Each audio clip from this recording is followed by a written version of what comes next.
Hello? What's up, everyone? Buongiorno. Bonjour. Hello. Hola. Take your pick. All the same to me. Okay. So here's another video log of mine.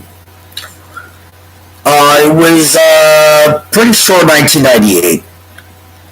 And I somehow ended up with my lead rhythm guitar player when I couldn't sing worth a lick and just wasn't there. But somehow I ended up with the grandson.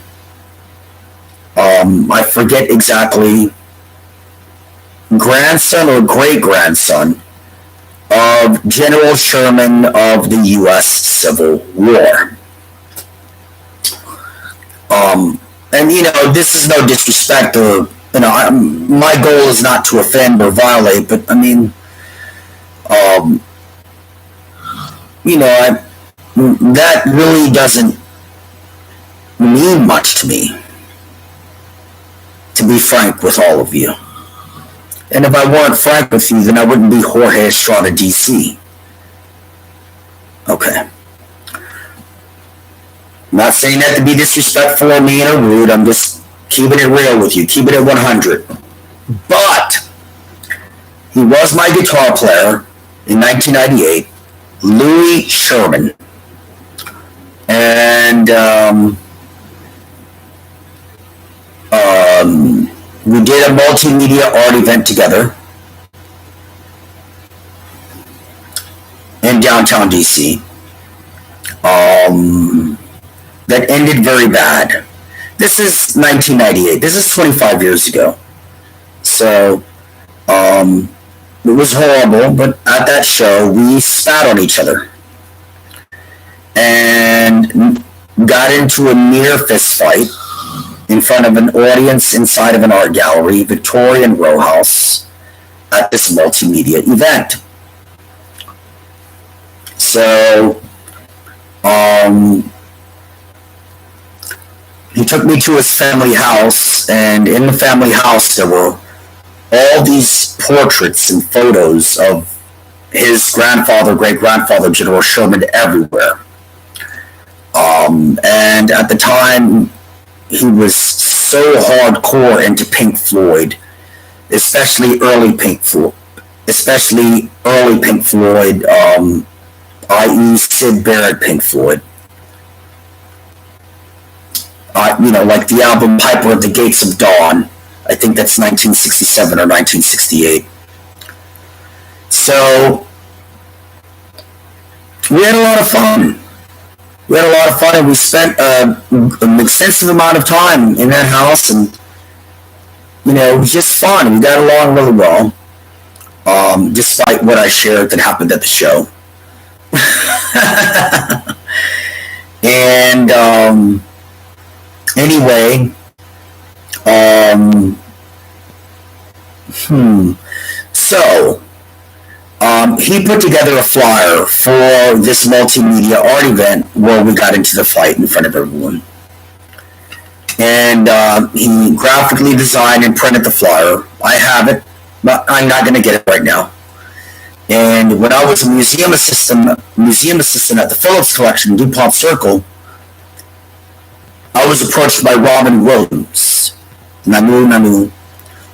And I whipped out the flyer, and Robin Williams wrote on it, "May the Farce be with you," as in May the Force be with you. Star Wars reference. And that's fascinating because I'm now surrounded by 800 plus of the very top members of Legacy, Legend, Epic, and History of Pop History's 100th anniversary of history and culture since 1923. When you first cut that ribbon in what's now Benedict Canyon, Bel Air, California. So, here I am now. Okay, so here I am now. And, so Robin Williams wrote on my flyer. And then, later, when I met up with the co-founding drummer of KISS, CATMAN of Peter Criss, through his official webmaster at the time. And I went from Arlington, Virginia, DC to New York City, New York, and ended up at the CATMAN of KISS in New York, and ended up at the CATMAN of KISS's Peter Criss's last live performance at the Cutting Room in New York City, New York. He signed the top of that flyer. And that's fascinating because when KISS Mania took over the planet Earth and KISS was the #1 band in the world, especially from 1976 to 1979,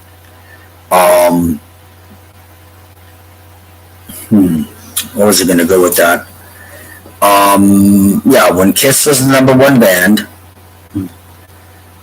at that time, gosh, where was I going to go with that? But anyway, Peter Criss was friends with John Belushi, and Peter and his wife at the time, Lydia Criss, were friends with John Belushi, and Robin Williams was hanging hardcore with Ace Frehley, the spaceman of KISS, the co-founder lead guitarist. And that's fascinating because the night that John Belushi died, he was visited by Robin Williams at Bungalow 3 at the legendary historic Hotel Chateau Marmont, nearby the Sunset Strip in Los Angeles, California. And John Belushi was chased out of Peter Criss's house because he inappropriately groped Lydia Criss, Peter's wife at the time, when they were friends. So somehow I ended up with Robin Williams and Peter Criss signatures on this flyer produced for me by General Sherman's grandson or great-grandson of the U.S. Civil War, who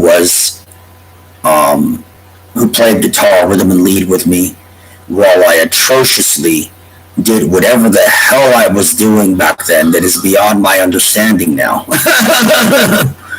Now to wrap this up. So, many years later, I'm in Adams, Morgan, and it's past last call. It's now past 2:30 in the morning, and back then, before the coronavirus and its pandemic took over the earth, it still gets packed there, but the way it used to be in Adams Morgan on 18th Street, like on a Friday or Saturday after 2:30 in the morning, before the virus and the pandemic. But anyhow, to wrap this up, so many years later, I'm walking through, and who do I cross paths with in that sea of people on 18th and Columbia Road in Adams Morgan? Louis Sherman. And he just comes up to me and goes, "Hey man, what's up?" I said, "Hey, what's up, man? Long time no see." He said, "Likewise." He said, "Look, man, I gotta roll, but I want to tell you something since we're talking." I said, "What's up, man?" He said, "Remember, man, never let them tell you otherwise, man. You're Jorge Estrada, man. You are the one and the only Jorge Estrada, and there'll never be another. I gotta roll, man." I said, "All right, man. I wish you the best, Louis. Take care, dude." That's the end of this video log. All right.